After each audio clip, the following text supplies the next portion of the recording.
अस्सलाम वालेकुम students, hope you all are fine. Welcome to my channel. Students, आज हम करेंगे exercise 3.3 question number 4। Question number 4 है हमारे पास। Find the values of letter involved in the following continued proportion. First part is 5p and 45.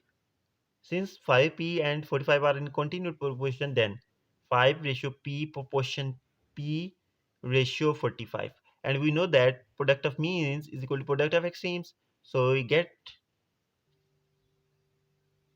p square is equal to 5 into 45, which is equal to 225, and by taking square root we get p is equal to 15.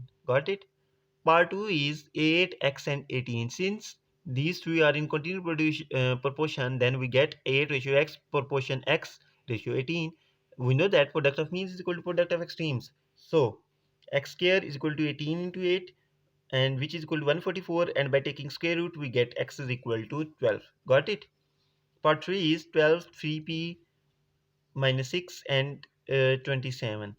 Since these three are in continuous proportion, so we get 12 ratio 3p minus 6 proportion 3p minus 6 ratio 27, and we know that product of means is equal to product of extremes.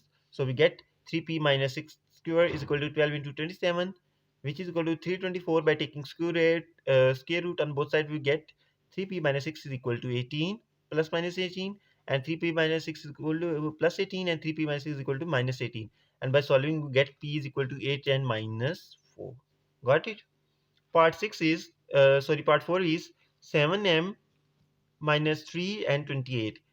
Since these three are in continuous proportion, we get 7 ratio m minus 3 proportion m minus 3 ratio 28. We know that product of means is equal to product of extremes. We get m minus 3 whole square is equal to 7 into 28, which is equal to 196. By taking square root we get m minus 3 is equal to plus 14, and m minus 3 is equal to minus 14. So we get from by solving these two we get m is equal to 17 and minus 11. So question number 4 हो चुका है हमारा complete. ये exercise भी हो चुकी है हमारी कंप्लीट। होपफुली ये कंप्लीट एक्सरसाइज को आपको समझ आ गई होगी। If you have any doubt you can ask in comment section. Thank you.